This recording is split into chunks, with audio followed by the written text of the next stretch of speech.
Of all the wrecks in the Red Sea, without doubt the most famous is the Thistlegorm. She was sunk in a nighttime raid in 1941 by German bombers. Then in the 1950s, the great master himself, Jacques Cousteau, discovered the wreck thanks to the knowledge of local fishermen. Today, she's a giant undersea museum crammed full of military hardware, and she attracts armies of divers from all over the world.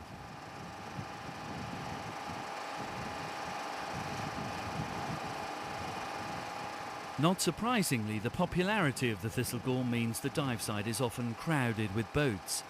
Dozens regularly tie up over the spot where she lies, the larger liverboards and the dayboats all vying for position.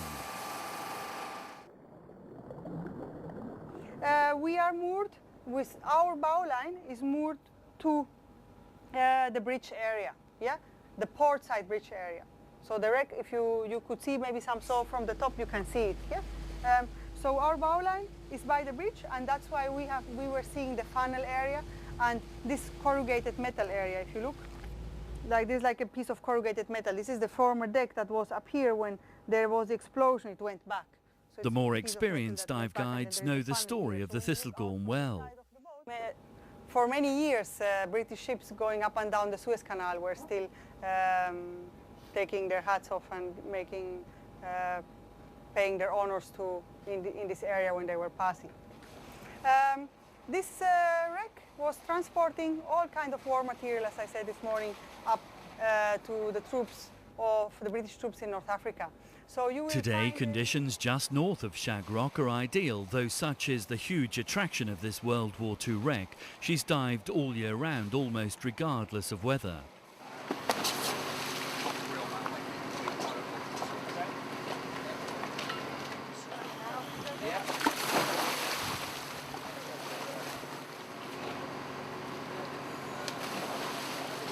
Like diving in a sea of lemonade, the Thistlegorm is often shrouded in a constant stream of bubbles.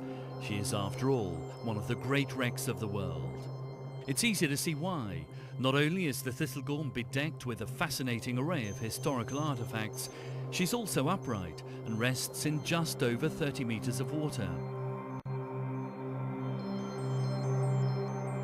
Our journey around and inside this famous war freighter involves more than a dozen dives in varying conditions.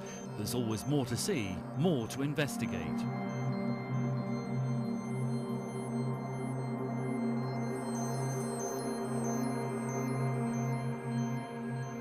In the sky blue waters of a November morning, the Thistlegorm shows off her massive frame, from the section where she was bombed, moving past the bridge area and over the cargo holds, before finally settling near hold number 1.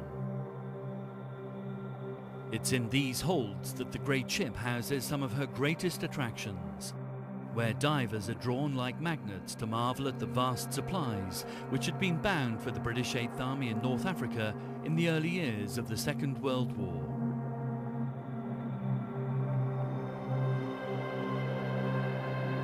Built in Sunderland in 1940, this 5,000-ton steam-driven cargo ship was launched just a year before her fate would be sealed by German bombers. She was built for the Albin Line as one of a number of ships in her class. This is the only known photograph of the Thistlegorm afloat. Her 5 holds were able to carry vast quantities of supplies, so as soon as she was completed, she was requisitioned for use by the British government to help in the war effort. But her protection would be limited to a modest level of firepower.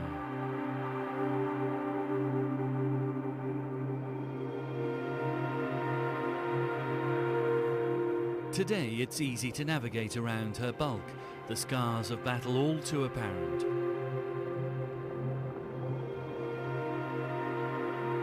The torn and twisted metal peeled away behind the funnel area is a clear indication of the devastating force of the explosions that ripped the Thistlegorm in two.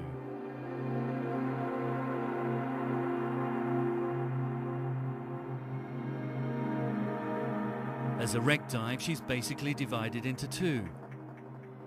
The more interesting bow section housing the many World War II vehicles for which the Thistlegorm is renowned. Forward of the funnel are the holds which contain the Bedford trucks and dozens of BSA motorcycles. Either side of hold number 4 are the 2 distinctive railway water tenders. The bow remains upright in fairly good condition, while the more damaged stern is inclined at an angle. Her large propeller has also withstood the test of time.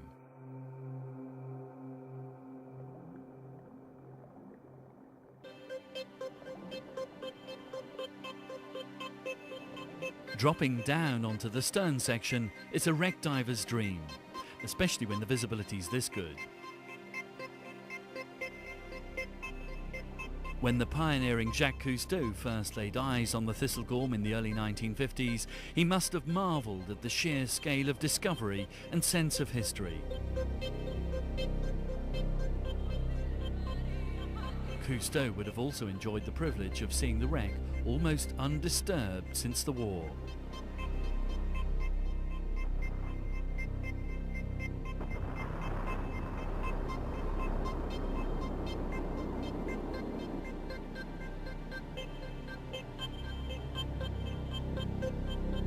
His team was the first to see the evidence of how, on a clear night in 1941, amid rumours that the troopship the Queen Mary was in the vicinity, German bombers instead found the Thistlegorm. She was a sitting duck. The German fighter pilots dropped 2 bombs, which struck hold number 5 with tragic consequences.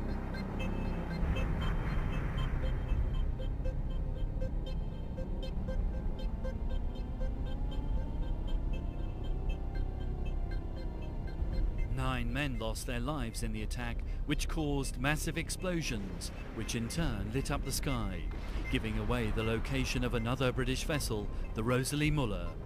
She would suffer exactly the same fate, exactly 48 hours later. Cousteau kept the location of the Thistlegorm a secret, and here she would lie in relative obscurity for many years to come.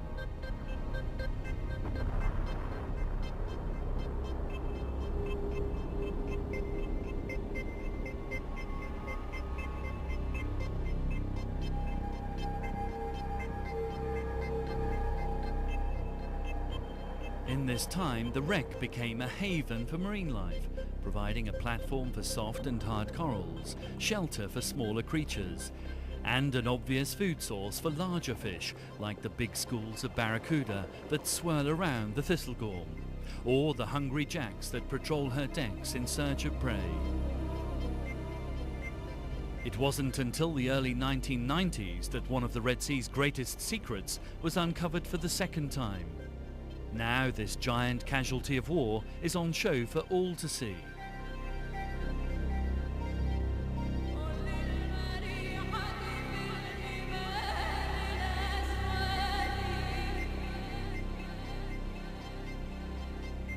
Rising up over the bow, this part of the wreck with her bulky anchor chains remains remarkably intact.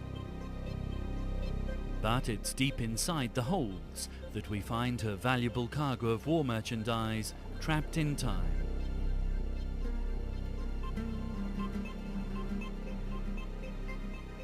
Row upon row of BSA motorcycles, gradually being eaten away by rust, which is caked on almost every square inch of metal.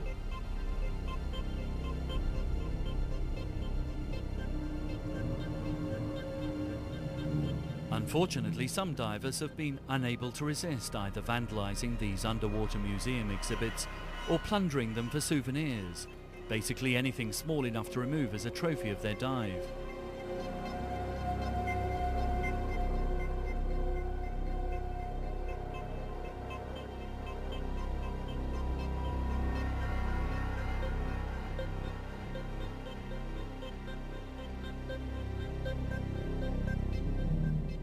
To save space, many of the motorcycles had been stored inside the equally important consignment of Bedford trucks.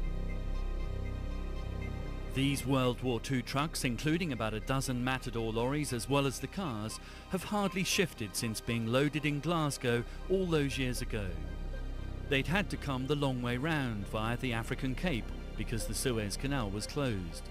And so the Thistlegorm ended up at the bottom of the sea, just a few hundred miles from her destination with the 8th Army at Tobruk. In another hold, the vast supplies of weaponry and ammunition include Lee-Enfield rifles, which had been packed in boxes of 10, now revealed end to end after their casings rotted away. But the coloration of the trucks full of Wellington boots has diminished little over the decades. And if you're wondering why Wellington boots were needed in the desert, it's because in the rainy season it can get pretty muddy. SS Thistlegorm's maximum depth of 30 meters or so makes her an ideal dive site. On the seabed, just a short distance from the wreck, lies one of the locomotives that was blasted off the deck by the force of the explosions. Moving further south, the shattered remains of the stern section, on which the Thistlegorm, travelling as an armed freighter, had only a single high-caliber 4.7-inch machine gun to defend herself. On the night of the disaster, it would have proved no use whatsoever.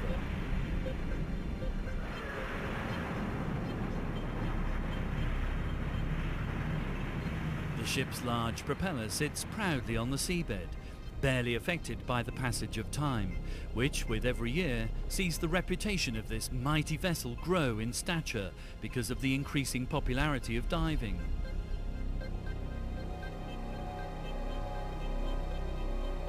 With the main deck at a much shallower 18 meters or so, providing the current's not running too fast, there's plenty more to enjoy towards the end of the dive. Despite the extensive damage around the bridge, it's possible to gain easy access to the cabin of Captain William Ellis, who was one of the survivors picked up by a Royal Navy support vessel.